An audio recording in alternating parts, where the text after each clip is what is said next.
I didn't really want to film this or film about this, but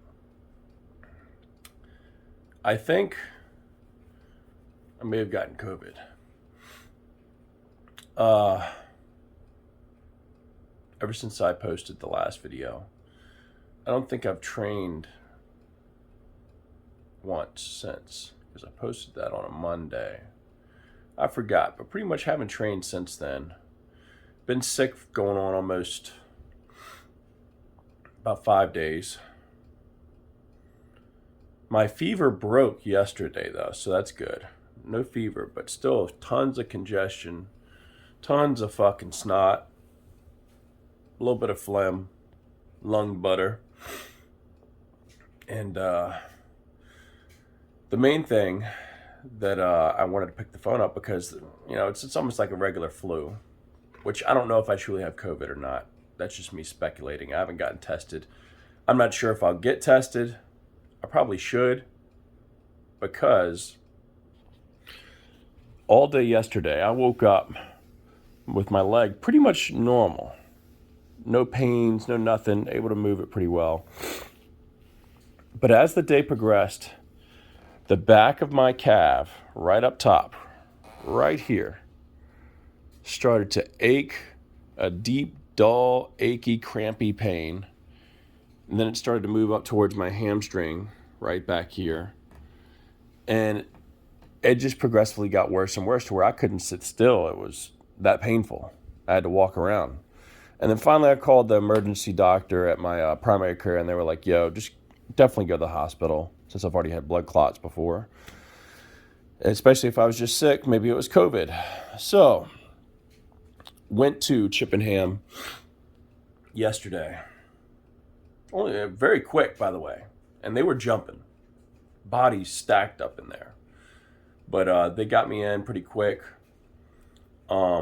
Gave me some Lovenox, which is injectable into your stomach. 2 injections into each side of my stomach, which are blood thinners, very fast acting. And they only last about 24 hours. So they rescheduled me an appointment to go back in today, which is Saturday, to get a Doppler, which that's where they're going to lube up my leg and take almost like an ultrasound of my leg and look at my veins and see if there's any clots that are new, any clots that are still there from 6 months ago, or see if there's clots at all and see if I need to get back one Xarelto. I'm hoping that there's no clots and it's just for some weird reason that I got a super weird calf cramp, or I tore something in my calf. Because I want to be done with this shit. Blood thinners, more blood clots, that's only going to push back goals and have me fucked up in the head. I'll follow up with y'all once I go in about 2 hours. See y'all.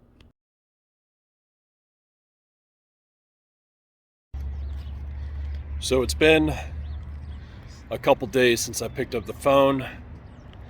Didn't feel like it was too appropriate probably to pick up the phone the past few days, so I'm going to give an update once I get back home.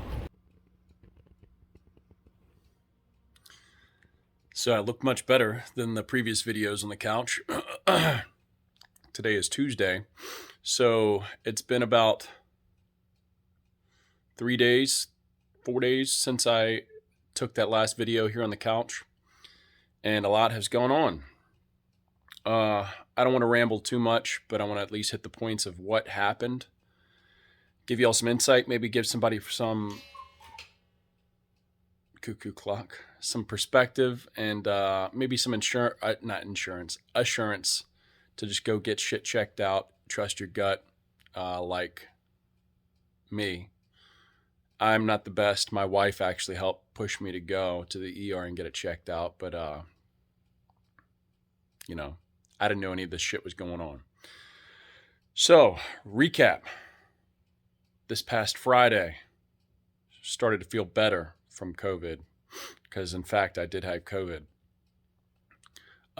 which to me was just like a bad cold or flu, typical shit, snot, coughing, temperature, just kind of feeling crappy.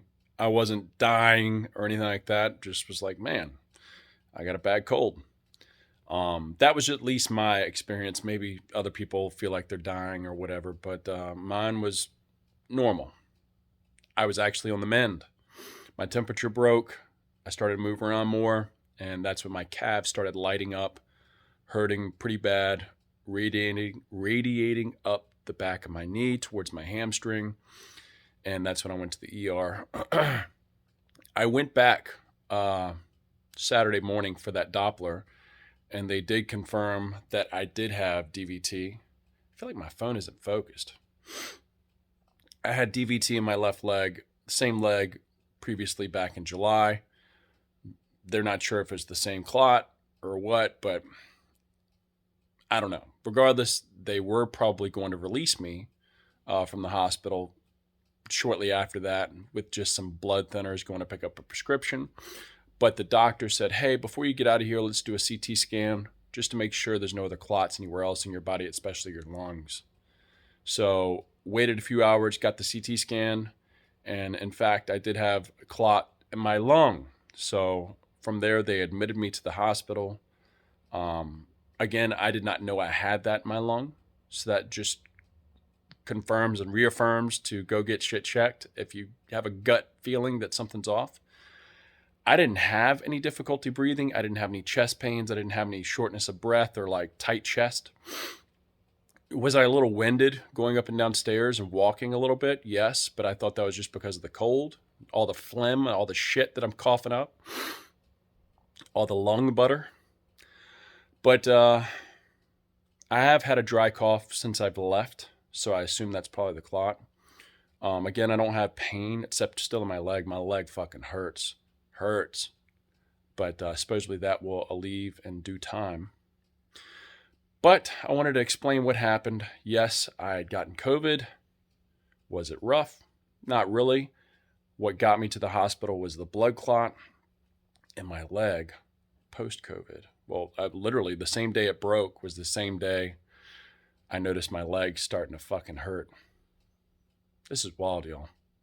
But I'm back on blood thinners. I'll talk more about that on the next clip probably, but I'm couching it for the next day or so, trying to let this leg sort of loosen up. I could go to work right now, but I can't stand on my leg for any amount of time before it just feels like it's about to explode. It just feels like there's so much pressure in my calf that if I just like tried to like do a calf raise or something, it might explode like an overcooked hot dog. Anyways, guys, I'm gonna put the phone down, keep resting. I'll follow up with y'all soon.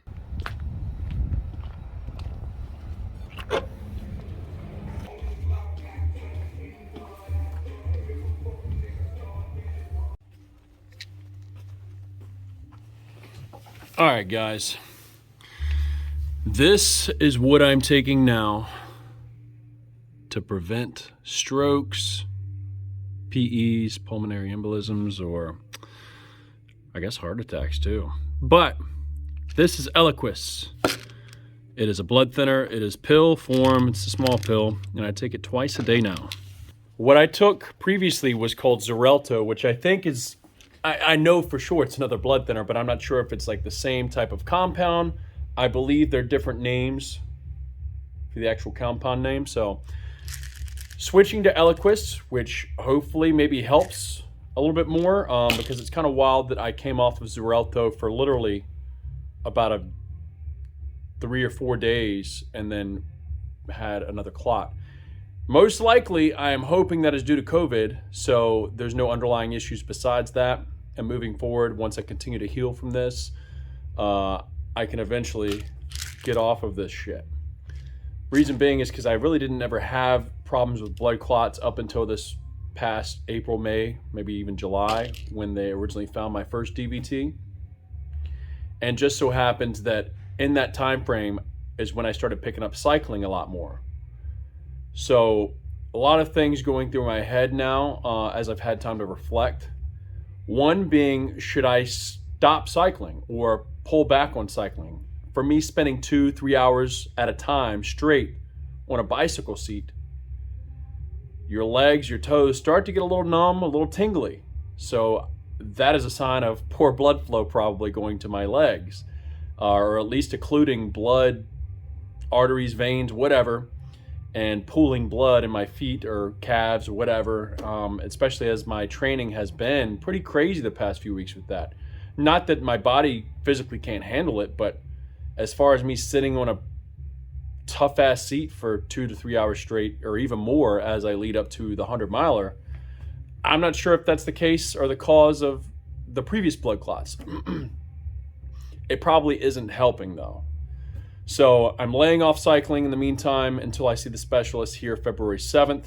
I'm also not going to be crazy hitting the weights. I haven't trained yet since I originally got sick. Today is Friday, the 28th. I might try and come in and train or work out over the weekend. Just probably some light upper body work, maybe some pressing, some type of arms or something like that.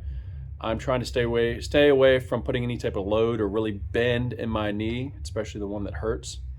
I just don't want to dislodge anything. I'm trying to stay safe. But it's been a weird video, guys. I wish I filmed more when I was in the hospital, but I just didn't really feel like it was an appropriate time to pick up the phone and be that guy. But being transparent about this process, this weird fucking situation, and maybe help somebody else out that goes through something like this in the future, noticing some signs of something that's off, just going to get it checked out. I know, I get it, we're all like tough guys and girls out here. You just want to tough it out and rub some dirt on that shit, but I don't know, man. The older I've gotten, I've realized like how critical things can be, and how much more life that I still want to live, things that I still want to do. I haven't even tapped into it yet. So actually, I wanted to touch on one other thing that sort of plucked my nerves, actually had me fired up. And I might have mentioned this in the past with Xarelto, but even with me having decent insurance, my wife's a nurse, I'm under her insurance, and we have some decent insurance. This right here, 30 days worth, a month's worth of blood thinners, which are life-saving. It's not like some bullshit, painkillers or whatever. This is something to keep me from getting clots, strokes, pulmonary embolisms, heart attack.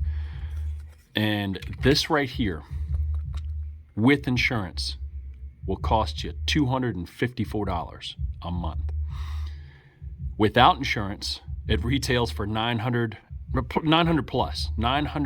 a month. I did not pay $254, but I bitched enough to the doctor and to the pharmacy about how crazy expensive that was that they finally informed me that there's a copay card that you can sign up for. And this copay card is going to save you incredible amounts of money.